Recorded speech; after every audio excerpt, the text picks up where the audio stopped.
Yo, welcome to the Table Talk podcast, where we sit down, pull up a chair, and we get started.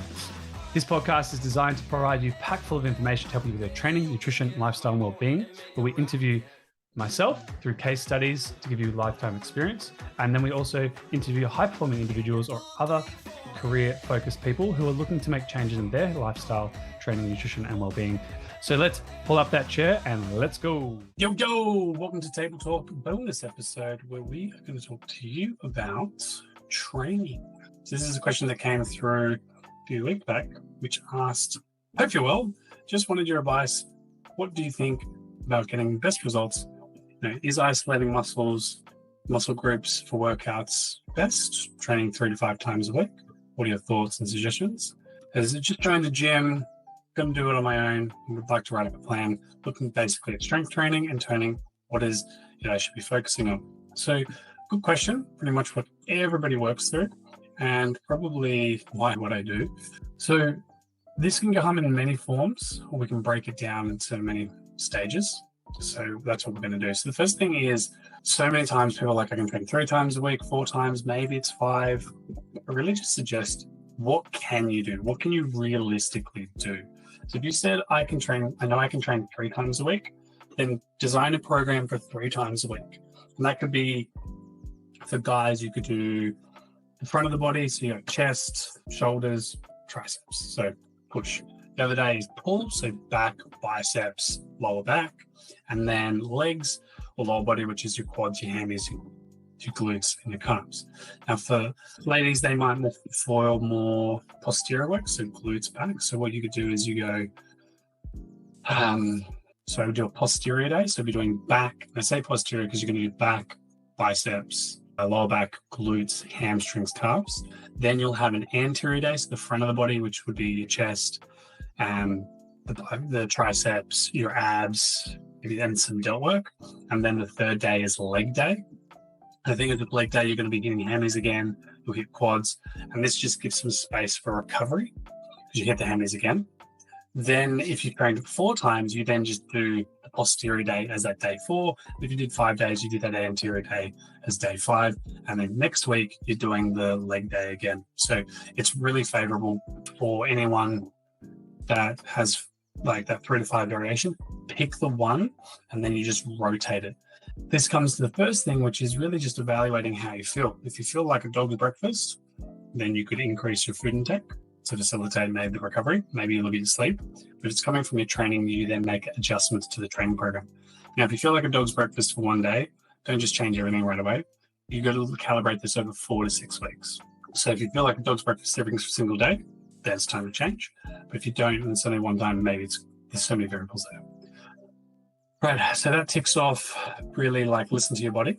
It is a good teacher, though at the same time, when you apply the second principle, which is progressive overload, which is when you go into workout, you're looking to increase the weight, the reps, every single session. So if you can't, something underlying, maybe you've got a structural imbalance, a weakness in the chain, or you're just not strong enough. Now, if you're not strong enough, how can you qualify it? Or the muscle is just tapped out, you're not strong enough in that specific movement, you should see no progress over 3 sessions. So it means that if you lift 12 kilos with 5 kilos for a delt raise, you won't see anything change for 3 sessions. So it'll be 5 kilos, 12 all the time. The cool thing is you could manipulate the rest. You could give yourself more, give yourself less, but there's no way that you can actually, you're not giving yourself more rest really. You just be keeping the same rest or less, and you wouldn't see a change. Now, this means you're not strong enough in that movement because let's just say the front head of your delt is like you're favoring that. Well, the body doesn't want to create imbalances to the point where it's just structurally inefficient, because that leads to risk of injury.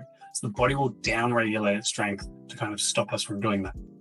So when you look at whatever exercise you were doing, might be a lateral raise to the side, you could then bend over and do a rear delt fly, and in the next program, you're doing 2 kilos relative to that muscle. It doesn't mean you should be able to do 5, but then you start working that. You might do 2 kilos for 12, 10, 9. Next session, it's 12. Great. You're back progressively overloading. So progressive overload is a continuous challenge to the muscle, and you're gradually increasing in the weight, the reps, the tempo the rest periods. There's many variables there, but when you've kind of tapped out, when you're not seeing that change anymore, that does happen, and that can happen usually because there is an imbalance, or you've just tapped out that exercise and now it's time to change, which is now the third thing to consider, which is the variation of exercises, right? So I would do that every 4 to 6 weeks. So if you're training 3 times a week, you might get 8 sessions of each workout in. Awesome. You'll get more frequency and practice the skills more. And those are some things to consider. Now, the other things when it comes to training variables is your rest recovery, stick to it as much as you can, your structured routine, how often you're training, that can vary as well. Your nutrition, being as consistent with your nutrition or eating habits as you can. I like to start with the foundation, eat 4 meals a day. Your carbs will fluctuate, proteins will fluctuate, that's fine. Then you've got technique and form. This is where time and attention is key. Most people go real fast the whole time. What I would say is if your first week of programming, make everything like 2 seconds up, like 1, 2, and then 4 seconds down. Start to control your tempo. So then next week you go 1 up, 3 down, so you get a little bit faster. And kind of guaranteed because you're moving faster, it's less tension on the muscle. You could probably get a few more reps out, or even go heavier. Then make sure you're consistent with the routines and what you do, and track the progress. Because if you don't track any of this, you don't really know if it's really working for you. And this is where a lot of people go, "Oh, it doesn't feel right for my body." Dude, you're weak. You're weaker. Shout out to Greg. We got him to bench 60 kilos. So it was the first time hitting the blues, which was really cool. We got him doing 4 sets, 2 reps. Good form, nice and tight. And now he starts sleeping on his left shoulder. And now when he benches, dude, what is going on? So we're doing the correctives. He's benching about 45, 50 now. So he's technically weaker, but we've dropped it off because his form's breaking down at that weight. There's no point pushing him past that. So what do? Hey, we're going to pause, pulse, keep tension at the bottom, and then press. So we've doubled his time and attention on the movement. He still controls it. But it's just once we hit 50 plus, that left elbow starts to buckle in. And that's because his deeper traps and his external rotators aren't as strong as they should be. He should be able to lift 10% of what he could bench. He's sitting up 2 kilos. Guess what? We're now working on that. And a lot of the time when it comes to variation, people will stop doing the big compound movements, which we'll get into in a minute. It's just something that you're going to have some foundational movements that you're going to use. So in summary, let's quickly recap. When designing a program for yourself and you want to focus on getting stronger, building muscle, dropping fat, fat's mostly the nutrition side. But when it comes to it, you're looking at progressive overload, structured routine, making sure you're sticking to your rest and recovery, nutrition, correct form, so controlling your tempo, working on variation every 4 to 6 weeks, subtle changes. It could be subtle change can come in the form of reps. It could be the change of you're standing up, now you're holding a cable instead of a dumbbell. Small variations is all you need. Doesn't need to be like, I did lateral raises, now I'm doing a triple axel backflip whilst flinging my arm in the air. That's too complex. Listen to your body reasonably, because a lot of the time when people listen to their body, they'll wake up, I'm tired, I can't train. You can train, and you'll find out when you warm up and you go train. Mentally, you're tired, but physically your body's fine.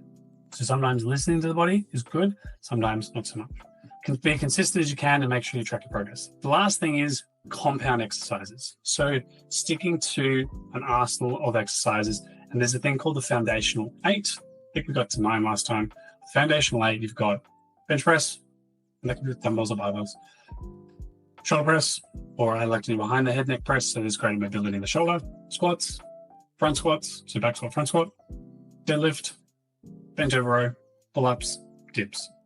These are your main compound 8. Some people like to do an incline press, but those are your main compound 8. In each program, you should cater to one of those, at least. I like to do 2.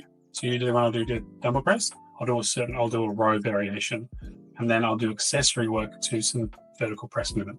I'll do presses, I do pull-ups, and then I'll do some accessories to the press and the rows, because you can get fatigue from doing the same movement.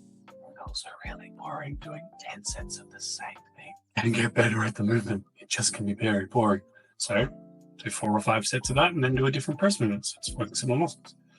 Then on the squat day, we'll do squats and posterior work to the deadlift. On the deadlift day, deadlift, accessory work to the squat.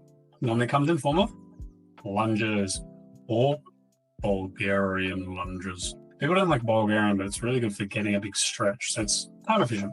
And then you've got, but what about arms? dips. There you go. So these tend to cater to all of them. I'm actually working on 8 different program styles. It's a roadblock I've run into with programming is how to give variation. So I'm actually wanting to build out like 2 years worth of programming that have variation every single month and runs over a 2-year period, which is pretty cool. So it's like 24 programs. So homework for me. But at the moment, I've worked on building out a pull-up program over 16 weeks. So if you can't do a pull-up, it'll cater to progressively loading you through variations, working on grip strength and weaknesses to get you to that point. I'm doing a pull-up in 16 weeks, or if you can do a pull-up, being able to do 12 pull-ups in 16 weeks. Yeah, pretty cool stuff. There's like so much you can do with a program. The biggest thing to remember is that it needs to be enjoyable. 80% of the stuff you do, look at probably 70% you should enjoy. 20 or 30% of the stuff that you know you need to do, and you're like, if you're like me, and you're like, I really don't want to do it as your warm-up. And that's what we do at Vitruvian Health. We do all the weak movements first. Like there are people who say, don't do grip work, it'll compromise your strength for the compound movements. Well, relatively, we are all weak compared to the Sebastian Orbs, the Thors, like the strongest of the strongest who have committed their life to these sports. Though, if we want to be structurally sound and we want to work on our foundation week on week, month on month, year on year, train the weak links first, then it's done. It also serves as a warm-up to prepare you for those bigger movements that we really enjoy doing and can do it. And then when you finish, you're done. You don't then have to go, I need to do my wrist curls or my neck exercises, and then you don't do it. So you might as well have fun playing with it, do them first, so then you're more prepared for the bigger movements and you can have a good time training. Pro tip is if you're going to deadlift or front squat, so squatting and bar in front, the more complex the movement or it is, you tend to favor less reps. So usually when it comes to front squats and deadlifts, 6 reps or less. So if you're doing a program where you're doing 8 reps for back squats or bench press, if you're doing front squats or deadlifts, adjust that to be 6/4 reps instead. This is more technical.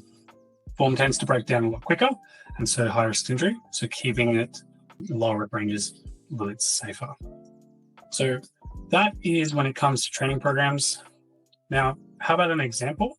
So if we were doing a 3-day program, as I mentioned, so what I would do is, and we'll have it pop up on this recording. So the first thing I would do is in my upper body day. So I would do a bench press. So I would do my corrective stuff. So I would do banded dislocates, passive hangs, working on my grip strength. I'd probably do a formal split squat. So my correctives would work for every single day. Me personally, I do calf work. We're going to do 100 reps of calves because of plantar fasciitis. So I'm just getting that foot open. 100 reps in one go? Of course not. 2 sets of 20. Split squats would be 10. The hang would be for about 30 to 60 seconds until I start to feel my grip, and then I let it go. Banded dislocates, I do 10 of those. I do lying gar hammers, so the gentle pelvic curls, strengthening the abs fighter. And then I do 20 glute bridges and side planks each side. I do 2 to 3 sets of that. No rest, just run through it. And you'd be like, but Karl, you'd still have 40 calf raises less. Well, yes, I would. Then I would start. For the upper body day, I do bench press. Pause because my brain's like, are you going to give them your program that you're doing? So for me at the moment, I do chest press. I'm doing a post-exhaustion method. So it's 6 reps, 4 to 6 reps, heavy load. So working strength, and then I exhaust the muscle after. So I do chest press or push-ups, supersetted with chest flies, 3 sets of that. So it's 6 reps, bench press, push-ups, then 12 reps with the cable chest flies. Then I'll go over and I do seated rows. So I do a seated row variation and seated deadlift. So I do a deadlift variation in the cables, and then I do 12 reps of seated rows. Then I do dumbbell incline press. So I'm supported, just pressing up. And then I do a formal light pull down. So those two are just together, 8 reps each. Then I do an overload method doing neutral grip curls or biceps, 6 reps, and then I do cable curls, 12 reps. My last rep, I squeeze as hard as I can. Then I go into overhead tricep extension with the rope and then cable kickbacks. I do 3 sets of that. Everything's 3s. Used to do 4, but it just took up a lot of time. It takes me about 75 minutes. So that's all the stuff in the front. Then I do, so that is more my horizontal day as the vertical accessories. And then I do same warm-up given. Then I do snatch grip deadlifts, 6 reps remaining deadlifts. So I'm working that hinge and that stretch. Then I'll do lying hamstring curl. Then I do single leg step ups into single legs, so 6 reps, step ups each. And then I do single leg pin loaded leg press. Then after that, I do a combo for more core and neck. So I do ab sit ups, so cable behind my head, sit up. Then I do neck extension or neck flexion. So I actually instead of my head being on the floor, I lift it up, 30-second hold, strengthen these muscles here. The front of the neck, most people train for the back. I want to train for the front because most of us heads are down. So getting this stronger to hold my head up. It's a heavy head. Then from that, I go Copenhagen side plank. So my knees on a bench, push one arm against, I'm doing side plank hold, working my adductors and my side obliques. Then I stand up and I do seated good mornings with a weight plate, 12 reps. And I work through that. For those that wanted more glute work, more booty, I then will go downstairs, well, into the gym. I do barbell hip extension, 6 reps back against the bench, same way, drop it, and then I do 12 reps on the floor. If I can't get 12, whatever you get to, and then I'd hop up and I go over to the 45 degree back extension or GHD and rep out another 12 and do that in all 3 sets. Then the next day is the vertical day, so I'm doing standing barbell shoulder press into semi-super, do that, and then I do that into delt raises, lateral delt raises. I'm currently using actually a low cable, so I hold a bar, cable's underneath the crotch, and I bring it up and just above my eyes, so the muscles of my upper back pull my shoulders back and down, so I get the whole back working. Then I go into 6 reps for pull-ups, semi-supinated, and then I go into a telly lat pull down. A telly lat pull down with back grips. And telly is where you lean back, so you leverage, overload the contraction, and then lean forward, and they go arms up. So lean back, hold it by the chin, lean forward, hinging forward, gets harder in the back, and then bring it all the way up. That one is a son of a gun, quite hard, call the fire brigade to work through. Then I'll go downstairs, I'll do incline, 30-degree incline, dumbbell shoulder press, work that out for 8, and then I'll do plate loaded rows, single arm, or dumbbells, because I like the stretch it has on my back. So, because a lot of the time I get quite tight, so I do unilateral to open up. From there, I actually do the exact same arm workout. So I'll do, instead, I now do so now is dumbbell curls into cable curls. Now I do cable curl, reverse grip for 6, and then I do supinated dumbbell curls for 12. Before I was doing overhead tricep extension with the rope and then kickbacks. Now I do ease bar skull crushes, 6 slow, and then I'll do dumbbell tricep extensions. So you can see the change in variation there. And then that's what I would work with. And then I finish that day off with passive hangs just to really lengthen and stretch up the body. So those are the 3 workouts that I work with. Those that would like a little more back work, you can change it, tweak it, as you saw with the lower body day. And that's how I would plan out that workout. And that's what I've been doing for the last 2 weeks. And I'll do it for another 3 weeks. Currently doing that with Dr. Mason. And we actually train 4 days. We don't do then legs again. We actually do a dedicated deadlift day. So we'll do Jefferson curls just to like lengthen and stretch everything out. Let's pull it up. We do Jefferson curls. So we do donkey calf raises, more calf raises, fire hydrants to work with strengthening the glutes and the hips, and guard hammers and Jefferson curls. And then we do 8 sets of 2 for deadlifts. And then we're doing Nordics, so hamstring work after posterior. For me, though, I will do 2 sets, 20 reps, some more high volume work to hit the posterior a bit more, just because I've noticed some atrophy in my lower back, so like little fine lines that I just want to work on because my lower back seems to be overactive, so I'm working the hammies, the glutes, and just keeping the lower back working, because a lot of the time people get back pain, just don't train enough, so I incorporate a little bit of back work every single time. So that brings us to answer that question. Hopefully this has been a lovely answer to your question, and you've now got a bit of a program to help you out. If anyone else has questions you want me to work through, or if you're like, hey, I like that sound of that pull-up program, reach out and be happy to help. Till next time, adios, amigos. Hey, thanks so much for joining the episode of Table Talk today. We hope you found some helpful tips and inspiration in staying healthy and fit, even with a busy schedule. Be sure to subscribe to our podcast, stay tuned for our next conversation. Until then, keep prioritizing yourself, your health, your fitness, and we'll see you on the next Table Talk.